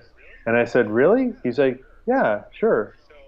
So cut to a week later goes by, and I hit a brick, and I said, "Hey man, is it still cool if I shoot something here? I wrote something, I want to film it." He's like, oh, I didn't think you were serious. And I said, "No man, I'm totally serious." Oh man. So literally, like, I think it was like a week and a half after I wrote it, we shot it at Rick's, and Rick was very cool about it and let us shoot there. He came in on a Saturday, and he shows up, and we're shooting the parking structure underneath the shop, and we shot like a whole day there, and then we shot probably a few days after that, after work during the week, and Matt Rose was in it, the great and late Matt Rose. Man. Miss him. If anybody ever wants to see the short film that I did, he's in. And Marty, it's on YouTube. It's called Mr. Clown. So just type in Mr. Clown Mario Torres, and it'll pop up. Matt was great in it. And, we shot this short film, in such a short amount of time. I think it was just, 2 or 3 days. Right. And the 2 and 3 days was just like an hour or two after work. So it was a span of like an 8-hour day. Man. And I remember Rick saying, he's like, "You shot this in one day?" Well, like the majority of what we had shot when he was there. I said, "Yeah, I don't know. I think maybe he liked that or whatever." But yeah, so you could watch that on YouTube. I know I've seen, I believe I've seen it actually. Yeah, it's just a little short, dark comedy. I love dark comedy humor. Yeah, and tell you really quick, if you guys are a Matt Rose fan, you'll like this. You'll love this. So I wrote this thing. I shared. I I was very enthusiastic, and I was telling Matt about it, and I said, "Hey, man, I wrote this short film for you to be in. You know, like, would you want to be in it?" And he's like, "Really?" And I said, "Yeah, I'd love for you to be in it if you want to do it." And he's like, "Oh man, yeah, that'd be great." And I want you to play this clown because he showed me this clown short that he had been in years prior to that. Dude, that's the one I've seen. That's the one I've Yeah. seen. Yeah, That that one's one's awesome. great. It's very creepy. It's awesome. Yeah. Yeah, I love it. And he gave me a copy of that, and then so I thought he'd be perfect for this. So he was very enthusiastic about it. He's like, the next day or whatever, he's like, "Hey, I brought in the clown costume to show you. See what you think." And I said, "Really? Okay, cool." And so, it's after work, and Matt comes up to me. He's like, "Hey, I want to show you the costume." I said, "Awesome, great." So he's gone for a while, and I thought Matt was just gonna bring it on a hanger and be like, this is the costume and blah blah blah, and we'd talk about it. Matt comes out in full costume, like makeup, the whole getup, and I was in awe.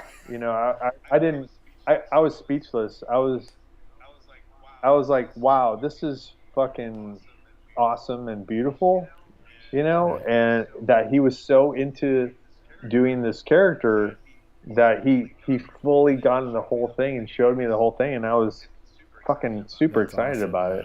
And I was like, wow, this is amazing. I didn't think you were gonna do a whole clown costume. Yeah. And he really got into it, and I miss Matt. I mean, it was so great working with him, and I'm sure a lot of people think that too. I'm just stoked and super blessed that I got to work with him many times. I mean, it was several times at Steve Wang's on some of those Blizzard, the display pieces. And then those are fun. I worked on one of those with Matt and too. Then at Rick's, and then a couple of times I went out with Steve Wang and Matt just to go out and have drinks and hang. Mm-hmm. He was such a humble dude, just such an amazing artist too. It's so weird and surreal to think that he's gone. Like I always seem to.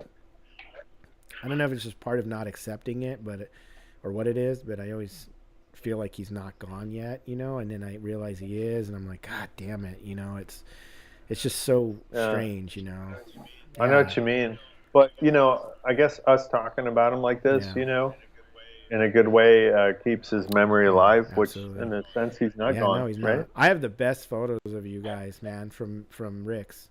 Yeah, the Ming helmet. Remember the Ming helmet?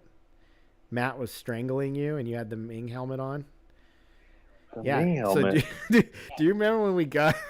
I don't even remember that. When we got to New York, and we all met the wardrobe person, lady or whoever she was that did the wardrobe. Right. And I don't remember her name. And Susan. Was that her? Yeah, it might have been Karen. No, I'm just kidding. Karen? Really? But anyway, there was this weird Ming the Merciless helmet thing that she had, and they were showing us or something, and then we ended up joking around with it and we all put it on, and we're just. I have this photo of. I think is it Matt strangling you, and you have the helmet on? Maybe if you have that picture, I'd love to see it. I'll send it to you. There's one of him, and I don't. Might have been Fred, and it's awesome. Yeah. But yeah, I think Matt's strangling you, and you got the helmet on, or he's got the helmet on and he's strangling you, something like that. Anyway, it's awesome. It's too funny. But Matt. That's cool. I like being especially by Matt Rose. Dude, that was another reason why that show's so special, because of Matt and all that. Man, what a bunch of good times, man. I mean, that is for sure. The effects industry, I can't really say I didn't have a blast. I mean, I've had so many good memories from working at all the different shops and all the different artists, and you're right, it definitely improved my art tremendously, you know. It's just you feed off each Yeah. other, you know, as Yeah. artists. I remember years ago, you know, I mean, this is early on when I was first getting in the business. A few friends and I would get together, you know, every so often. We didn't have girlfriends and we weren't dating anybody or anything like that. And we would have these art days where we'd just get together and, you know, hang out and do art, you know. Somebody smoked pot, somebody would, you know, I'd have a drink just to relax and you know, hang out, and we'd order pizza. We'd, you know, one person would be painting, one person would be sculpting, and it was just fun. I mean, and you know, it just, you'd feed off each other, and just being around each other doing your own art, you would want to do more of it, and it would inspire you. We would inspire each other, which was a lot of fun. Yeah, I mean that that was exactly what happened at Rick's and other shops. I mean, I think when I hung out with you guys, you and Norman and Joey and all the different guys, you know, that I Mark Maitre and geez, who else? Grasso and Dave Grasso and everybody. I mean, there was always that, like, when I would go home, you know, I would have all these new ideas for masks or whatever the hell I was doing. You know, I'd always be coming home and just like, oh man, you know, I got this idea, I got that idea. And yeah, I mean, in a lot of ways I miss that because, you know, it's different now, you know.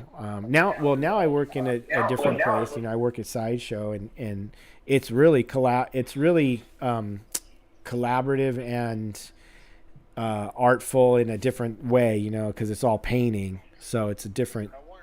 I wanted to ask you about that. How that was versus you know, working in the effects business. Is it similar to you, but or different? is it? Well, there's a lot of similarities.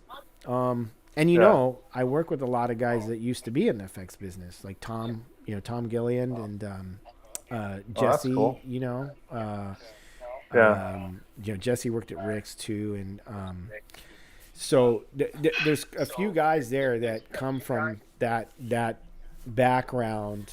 So in a funny way, when we work together, there's some of that still there that you know, that kind of understanding of where we came from.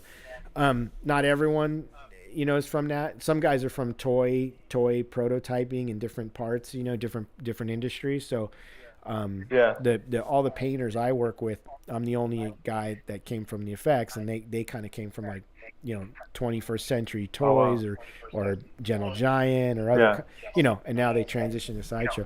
But I work with like 3 of the best painters in statues that you can find. I mean, like, so awesome. It's very inspiring to be around, you know, that's what I was trying to say. Like, that very much like the effects industry is the same.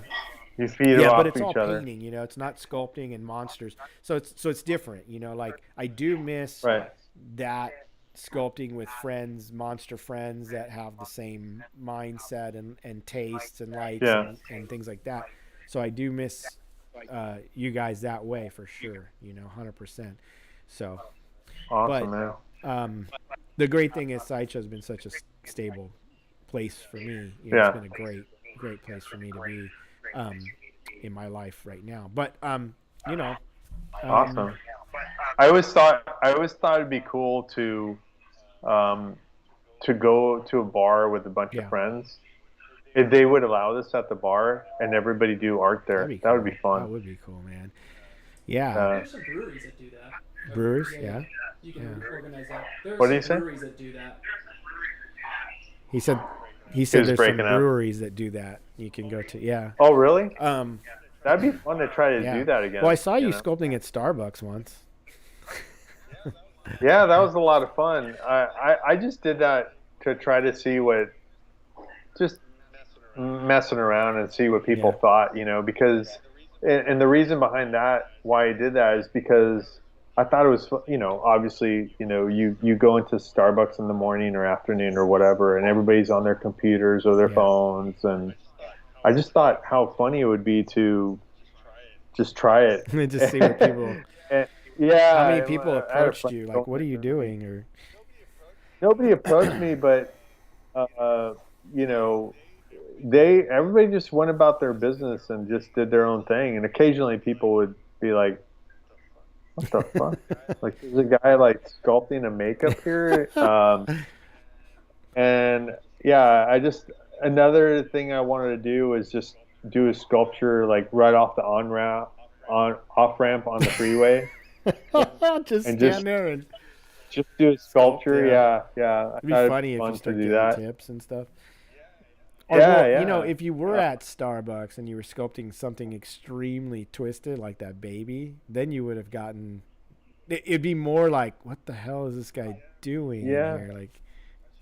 I Like should instead try of that because like sometime. the makeup, maybe it was too low key. Whereas like if you had something Yeah. maybe not huge but big enough to get attention, and then it's just some very bizarre twisted thing like some of the stuff you do. Oh, yeah. I want to go in there and just start doing a full-on makeup on somebody, Just start putting a girl or makeup guy, on, yeah. Yeah. Yeah, I You just should started you applying should and do like, that. hold on, you want a coffee? I'm gonna No, go you get a should coffee. do. I'm gonna. You should put a makeup on someone in Starbucks and then they go order their coffee. That'd be awesome. Yeah. I'd do that for sure. Hit me up, anybody that wants to be a model. Hit up Mario. Dude, Yeah. it's been awesome, man. Sorry for all the hiccups in the Absolutely. beginning. I know we wanted to work that out. It's just to apologize to everybody watching. It wasn't Mario's fault. Mario was very good about getting a hold of me and saying we better test this before we start, but we just didn't seem to have the time, and I needed Sam here, and it was just. So I'm sorry, Mario, that we were such a rough start in the beginning of this thing. It's all good. I'm sure everybody still Yeah. had fun watching. Absolutely. How many people do we have watching us, Sam? What do we got? 40, 45? Okay, 40. That's not bad. Not as much as we had before, but we lost. I think we lost a few with the switching and whatnot. Everybody's been very patiently listening. Oh, you know what? Mario, before we shut off here, I know we got to get going. Let's see if there's any questions from people that we can take real quick. Are you good? Are you good on time, Mario? Yeah, I mean, I gotta use a restroom, but I'll hold it. There was actually one question earlier about you'd have to repeat this to him. So Okay, what was it? it was about Mario's favorite thing to sculpt, and then what are his artistic influences? Okay, so your favorite thing to sculpt, and what are your major artistic influences? Favorite thing to sculpt and what? Your like some of your major artistic influences. As far as artists? Yeah, could be any generation of artists. I'd say favorite thing to sculpt would be either a monster, just make something up, or an alien. Monster or alien.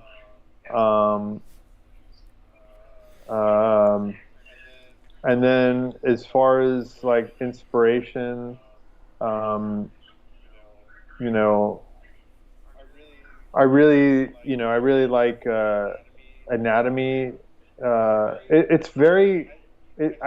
I feel like it's easier to do monster stuff than it is to do realistic human anatomy or subtle stuff like old age makeups and stuff like that.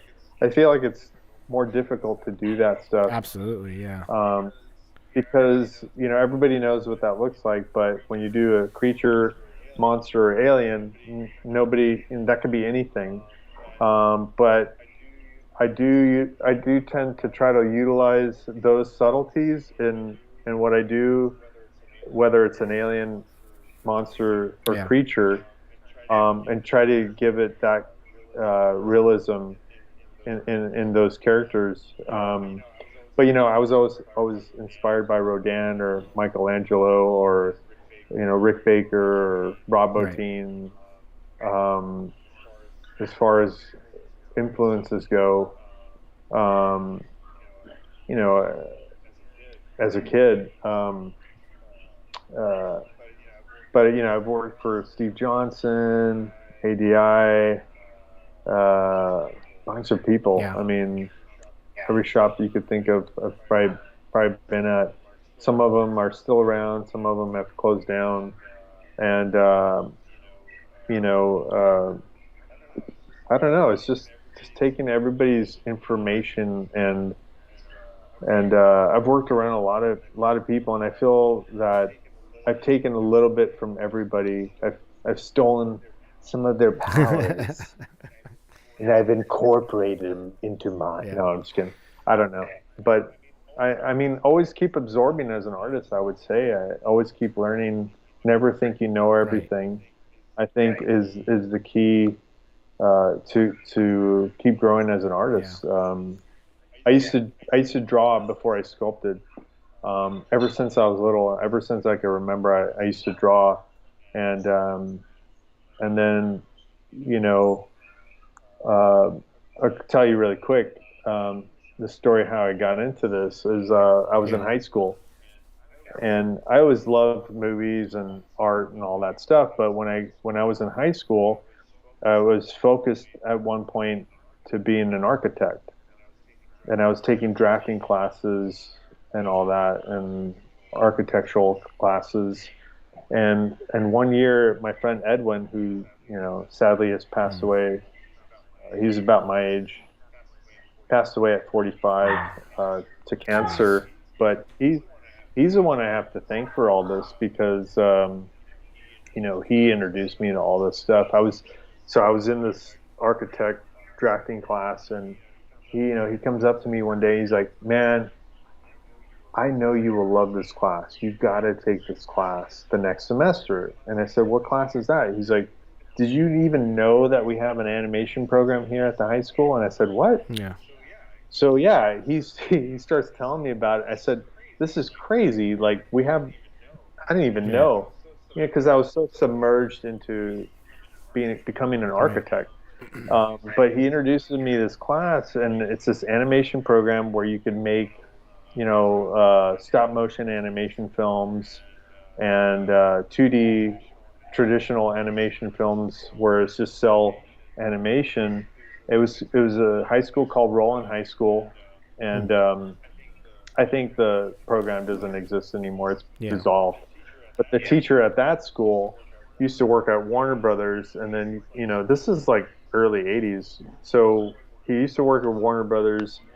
Warner Brothers had donated all their old animation equipment to the school. It was over $1 million worth of animation equipment, and he had started this animation program there at the school.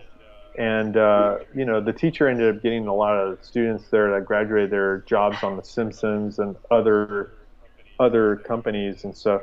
And it was fascinating. And there was this guy, Mike Meismer, who's still in the business. He started this after school ROP sculpting mask making class. And I took that. I got into it. I did my first stop motion animation short film when I was 15 or 16. And then I also took the animation program, or the mask making class, after school. And I started making masks and 2-piece molds, and I learned how to do that at a very early age. And then they took me, Edwin and Scott Surag took me to a Weekend of Horrors convention. It was late 80s, I believe, and I just fell in love with it. I was like, wow, this is so cool. This is what I want to do. And I just I set up a little area. My dad let me set up a little area in the garage and let me do my thing there, sculpt and make masks and molds and stuff like that. And it was just it was just fascinating. Huh? Damn. That was the beginning. So then after high school, I started taking these courses at a college, and one was an art class. I took psychology, and then the other one was creative writing class, which I loved. And so I took this creative writing class, and I became friends with this girl there, and she's like, you gotta meet my boyfriend. You guys will hit it off. So then I did. His name was Jose, and Jose had already been working off and on in the movie industry and film and TV, and he's like, hey, it's really, I can't leave to do this job because of these classes I'm doing in college. He's like, do you want to do it? And I said, yeah. I think I was working at Costco at the time. So I was doing my makeup effects stuff in the garage, and I was working at Costco, and he got me this job as a runner on the show called Feature Quest, which was hosted by Jeff Goldblum. And I met Jeff Goldblum in 1994, like right after he had done Jurassic Park. That film had just come out, and it was a technology show called Feature Quest, and Jeff was the host. And I went to this job. It was a few-week job. I busted my ass. Jeff was super nice to me. I'll tell you a story about that really quick. But I came out every day like super excited, super ambitious. I just wanted to work hard and do makeup effects. So John Yuccavelli, the production designer, saw how hard I was working. He's like, hey, I'm going to introduce you to John Bullich and Everett Burrell. They do all the makeup effects for Babylon 5, The X-Files, Buffy. He got me an interview with them, and they're like, great, you're a friend of John's, you're a friend of ours, when can you start? So I gave my 2 weeks notice at Costco, and I didn't quit right there and then. I started at Optic Nerve Studios. But really quick on that show, Feature Quest, Jeff I think he just saw that I wasn't jaded and, I wasn't tainted by the film industry. He just saw this kid that was just so happy to be there. And, I just remember a funny story, I said to him one day, I said, hey, do you like jazz? Because I was really into jazz around that time, and I had just bought this Harry Connick Jr. album called Red Light. And he's like, yeah, I like it. And he goes, yeah, I love jazz. And I said, have you heard the new Harry Connick Jr. album called Red Light? And he's like, no. I said, I have it in my car if you want to hear it. And he goes, how about I'm going to try to do my best impersonation of Jeff, but he's like, how about you go get the album and then come back and then go to the sound guy and tell him that you want to play it. Tell him I told you to play it in between takes. I said, okay. So I run out to my car. I go get this Red Light album by Harry Connick Jr. I go to the sound guy. He's sitting in a chair with his sound equipment, and he's this union guy, older guy, heavy set. And I said, hey, Jeff told me to give you this. He said maybe you could play it in between takes.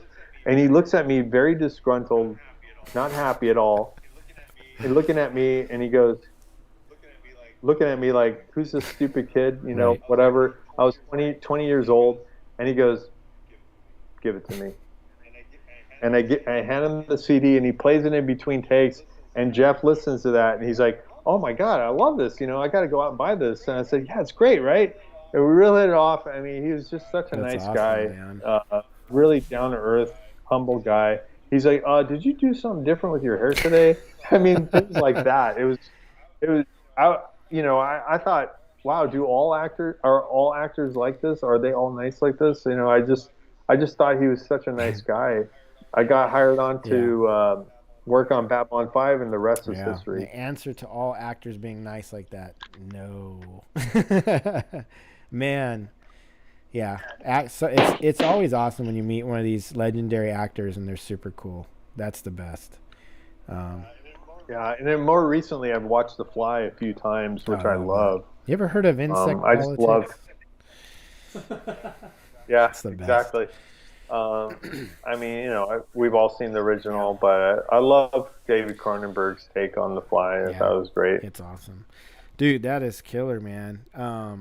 Those are awesome stories, dude. We got to cut it up here. Unfortunately, we got to cut out, but I wanted. I've had a great time. Thank you Dude, for having me on. Thank you for coming on. Again, sorry for all the hiccups early. Sam was scrambling to get it all done. Thank you, Sam, for getting it all worked out as best we could. Apologies. No worries. Yeah, next time we promise, guys, we'll get this worked out. Apologies to our fans, but thank you for sticking around to those that did.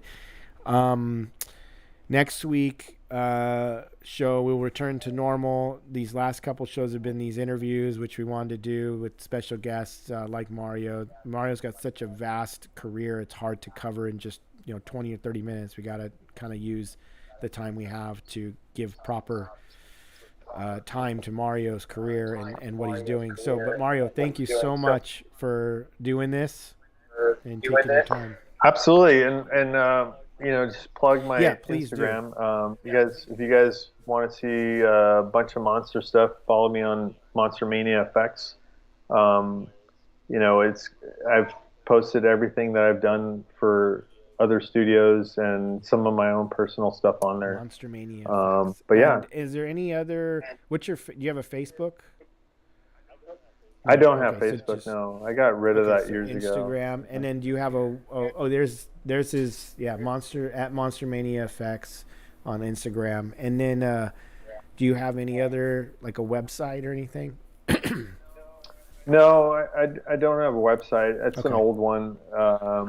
But yeah, no, just Instagram is probably the main one. Look out there for future posts on short films. If anything comes along, I'll post it on YouTube. You could look me up. I got some stuff on YouTube. IMBD as well, right? Film credits. Yeah.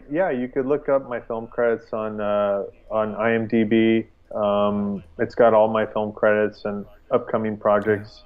The latest one is Avatar, Way of the Water, coming out next month. It's a theatrical release. I worked on it a little bit at Legacy Effects. Then we're gonna do Thunder the Barbarian. Yes, a kid favorite of ours growing up. I love that show. I bought some of the series probably a few years ago. I was rewatching those, and somebody's gonna make it one day. It's gotta I be believe us. It's a cool story. Remember our Yeah, scheme absolutely. was to go talk Guillermo into making it. Oh yeah, we do all these maquettes and then show him like, dude, gotta make this film. I used to watch this show too, my friend. We have to make this into a movie, my friend. Yeah, that would be so awesome. Well, man, thank you so much for taking the time and hanging out with us. Thanks for having me. Welcome, dude. And we'd love to have you back sometime as well. So, and we could talk more. Love to. Or maybe have you out to the studio and do like a little jam like we did with Jordu or something. Yeah, we'll do like a sculpture, right? Sculpting. I've been talking about doing something. This is just a idea.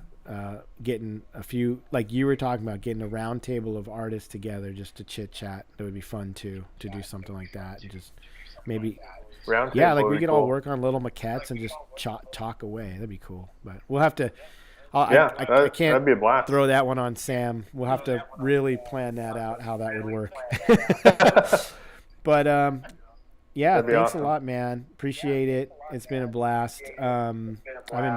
Absolutely, likewise. The stories. Thanks for having me. For sure. And we'll look forward to more of your work, man. I love seeing it. Thank you. Yes. Awesome, man. Thank you, man. I love all your stuff and look forward to seeing more of that as well. Yeah, I'm working on some stuff. We'll keep things coming as I go. This is nothing new, but I'm gonna make these Santa. That's awesome, Santa man. zombies and sell them for Christmas. That's awesome, man. I love that. Yeah. These are little Santa hats for cats and dogs or whatever. Did you sculpt that in wet or wet clay? Yes. What'd you do at Monster Clay? It was wed. Yeah. Fuck, dude, that's so cool. Chunky zombie. It is a big pustule. Very cool. Yeah, just fun, You got to make tree ornaments. Hang it. Yeah, you can hang it. That'd be fun too. Cool, man. Well, thanks a lot, Mario. Yeah, Awesome, we'll brother. you and I'll catch up off air another time some more. But yeah, I want to thank Sounds everybody for who joined us tonight. Thank you for hanging in there, guys. Sorry about the hiccups in the beginning, and we'll try and get it sorted out for next time. Next week we will have a regular show where I'll probably be painting this for you guys or something. And from all of us here, Monday Night Monster Jam, that's it. We're going to say goodnight and hope you enjoyed the show. And thank you to Mario. Bye, everybody.